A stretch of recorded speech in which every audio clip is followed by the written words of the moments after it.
महाभारत के युद्ध का 13वां दिन समाप्त हो चुका था। कुरुक्षेत्र की भूमि पर रक्त बिखरा पड़ा था और दोनों ओर की सेनाएं थकी हुई थीं। लेकिन अगले दिन का युद्ध निर्णायक होने वाला था, क्योंकि गुरु द्रोणाचार्य ने जयद्रथ को बचाने के लिए चक्रव्यूह की योजना बनाई थी।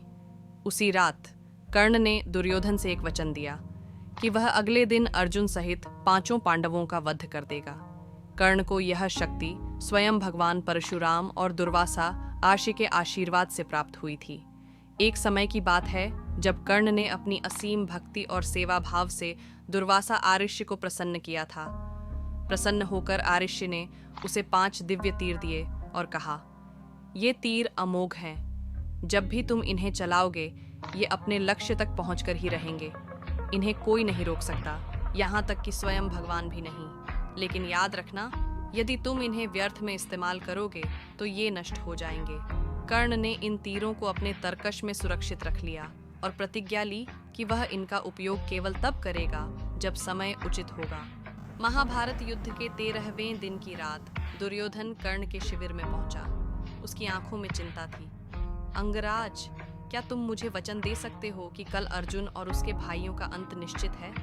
कर्ण ने गंभीर स्वर में उत्तर दिया, मेरा वचन सुनो मित्र, ये 5 दिव्य तीर मेरे तरकश में सुरक्षित हैं। कल इन्हीं तीरों से मैं पांडवों का वध कर दूंगा। दुर्योधन को कर्ण की बातों पर पूरा विश्वास था, लेकिन वह सतर्क रहना चाहता था। उसने कहा, ये तीर इतने महत्वपूर्ण हैं, कहीं कोई छल तो नहीं कर सकता। मुझे इनकी सुरक्षा का ध्यान रखना चाहिए। कर्ण ने बिना संदेह किए तीर दुर्योधन को सौंप दिए।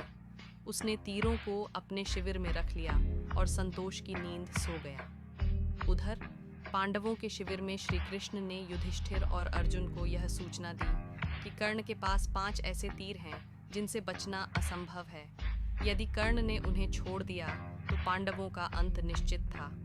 लेकिन चिंता मत करो अर्जुन, श्री कृष्ण ने मुस्कुराते हुए कहा।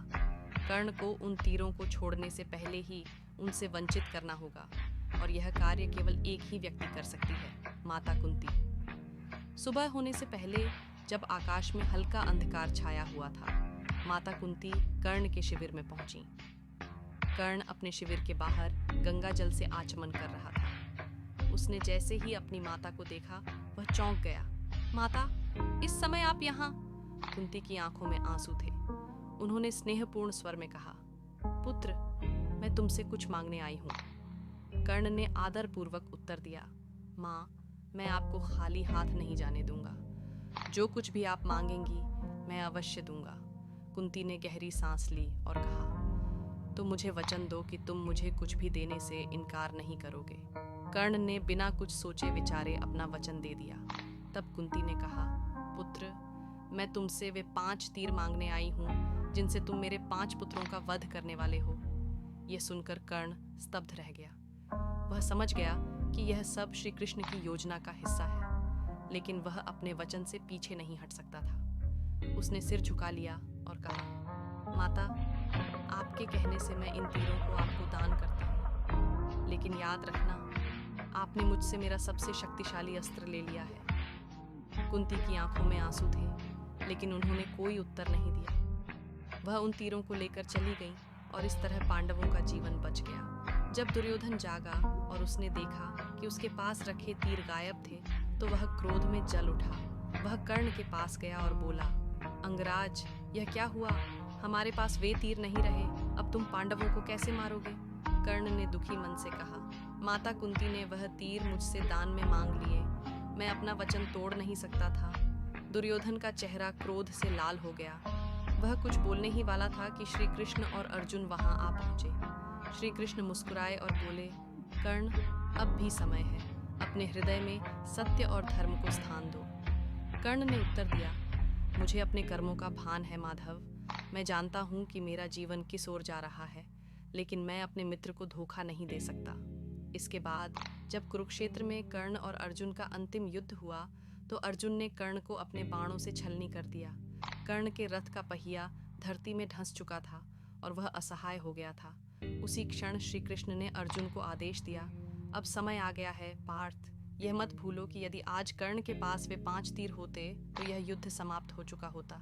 अर्जुन ने अपने गांडीव से वह अमोघ बाण छोड़ा जिसने कर्ण का अंत कर दिया। कर्ण के 5 दिव्य तीरों की कथा केवल एक युद्ध की रणनीति नहीं थी, बल्कि यह नियति का खेल था।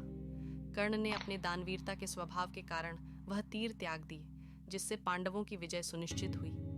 यह कथा दर्शाती है कि व्यक्ति कितना भी महान योद्धा क्यों न हो, यदि उसके साथ नियति नहीं है तो वह अपने लक्ष्य तक नहीं पहुंच सकता।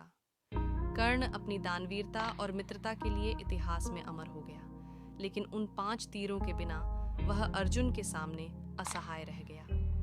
यह घटना महाभारत के युद्ध में एक महत्वपूर्ण मोड़ साबित हुई और दिखाया कि युद्ध केवल बल से नहीं, बल्कि रणनीति, नीति और भाग्य से भी जीता जाता है।